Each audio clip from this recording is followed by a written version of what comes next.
샬롬 반갑습니다. 즐거운 금요일입니다. 오늘까지 인도해 주신 하나님께서 또 오늘도 지켜보호해 주실 뿐만 아니라 또 오늘을 지내면 또 즐거운 주말 아닙니까? 그런 기대감 가지고 또 이 하루를 은혜 가운데 살아가시는 우리 모두가 되시길 간절히 소망합니다. 자, 오늘은 고린도후서 2장 5절부터 8절까지의 말씀을 보도록 하겠습니다. 먼저 5절 말씀해 보니까요, 근심하게 한 자가 있었을지라도 라고 말하죠. 근심하게 한 자, 단수로 이야기하는 걸로 보아서 아마 어떤 한 사람, 특정인인 것 같습니다. 그 사람의 이름을 언급하고 있진 않습니다만 그래서 다양한 견해들이 있긴 해요. 그런데 확실한 건 이 한 사람으로 인해서 많은 사람들이 어떤 그 사람의 의견에 동조하고, 그로 인해서 여기 말씀하고 있는 대로 나를 근심하게 한 것이 아니요 어느 정도 너희 모두를 근심하게 한 것이다 라고 그렇게 이야기를 하죠. 평가를 하는 겁니다. 그 한 사람의 잘못으로 인해서, 한 사람의 그 근심으로 인해서 사도 바울 뿐만 아니라 그 고린도 교회 모두가 근심하게 되었다, 그런 어떤 상태, 상황을 이야기하고 있는 거죠. 자, 그래서 이 6절 말씀해 보시면요, 이런 사람은 많은 사람에게서 벌 받는 것이 마땅하다라고 말씀을 합니다. 아마도 이 실질적인 처벌이 있었던 걸로 보입니다. 그러니까 뭐 지금으로 말하면 어떤 치리가 있었던 거죠. 고린도전서에 보면 몇 가지 좀 그런 이 상황이 등장을 하는데, 아마 그러한 이야기, 그때의 상황을 말하고 있는 게 아닌가라는 생각이 들어요. 그러면서도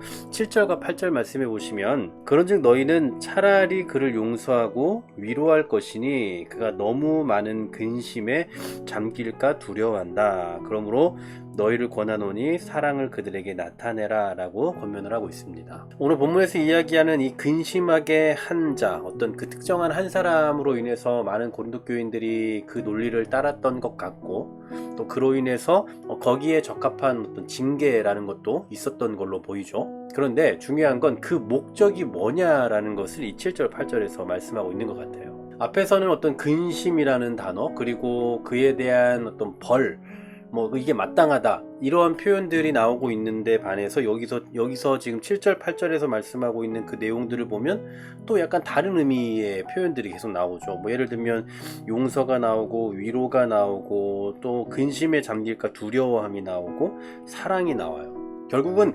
실제로는 근심한 자가 있고 그를 따르는 사람들이 있고 그에 대한 적법한 어떤 그 징계가 있었지만, 그러나 그 징계의 목적은 단순히 그들을 벌하고 그들이 다시 회복하지 못하게 만들고자 함이 아니라 이 7절과 8절의 이 말씀을 이루기 위한 하나의 목적이다라는 것을 우리 이 말씀을 통해 볼 수가 있는 거죠. 여러분, 징계의 목적, 또 책망의 목적은요, 돌이키게 하는 데 있는 겁니다. 그 사람을 다시 회복시키는 데 있는 거예요. 그 사람을 다시 일으켜서 성도로서 하나님의 자녀로서 살도록 하는 데 있는 거지, 그냥 그 사람을 완전히 없애버리고 그 사람이 다시는 활동하지 못하도록, 생활하지 못하도록 그렇게 막아버리는 데의 목적이 있는 게 아니다라는 거죠.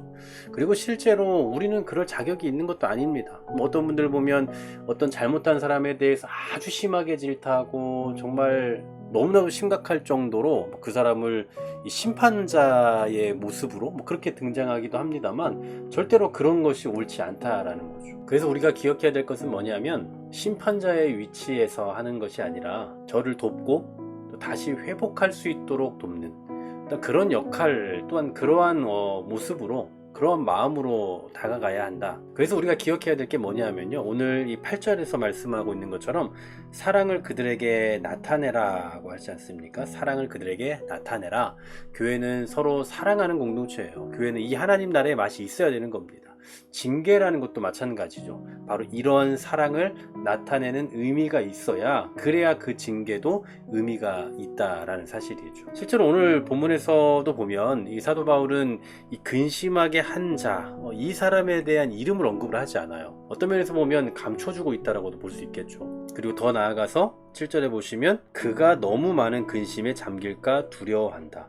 근심하게 한 그 사람이 너무 많은 근심에 잠길까 두려워한다, 이 얘기예요. 그러니까 징계도 좋고 징계도 잘했지만, 그러나 혹시 이렇게 될까봐 두렵다라는 그런 우려를 표현하고 있다라는 사실이죠. 그렇습니다. 징계 또는 누군가를 혼을 낸다거나 아니면 누군가를 권면하거나 경고하는 그 모든 일들은 교회 안에서 그 사람을 정상적인 하나님의 자녀로 살아갈 수 있도록 돕는 데에 그 목적이 있다는 걸 우리는 잊어서는 안 될 겁니다. 징계를 위한 징계가 되는 것이 아니라 매를 위한 징계가 되는 게 아니라 그 사람을 회복시키기 위한, 그 사람을 다시 살게 하기 위한 목적으로 우리는 징계를 하기도 하고 때로 그 사람을 권면하기도 하고 때로 그 사람을 혼내기도 할 수 있다라는 거, 그것을 좀 기억할 수 있으면 좋겠어요.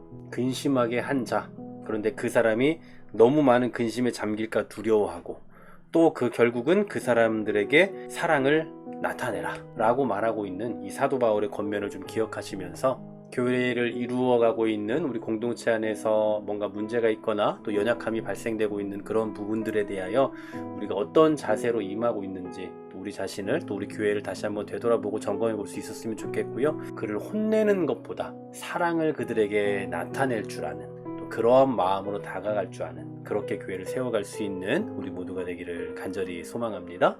하나님 감사합니다. 궁극적으로는 사랑을 그들에게 나타내야 한다는 것 잊지 않게 하여 주시옵소서. 우리를 근심하게 한 자가 있고 또 우리를 괴롭게 한 자가 있고 우리를 때로는 힘들게 하는 사람이 있을지라도 그 사람이 너무나 많은 근심에 잠기지 않도록 적당하게 벌할 줄 아는 그런 지혜도 주시되, 무엇보다 이 모든 것들을 통하여 그를 근심하게 하고 그를 떠나게 만드는 게 아닌 그에게 사랑을 나타낼 수 있는 그러한 궁극적인 목적을 드러낼 수 있는 우리의 교회 공동체 되게 하여 주시옵소서. 예수 그리스도의 이름으로 기도하옵나이다. 아멘.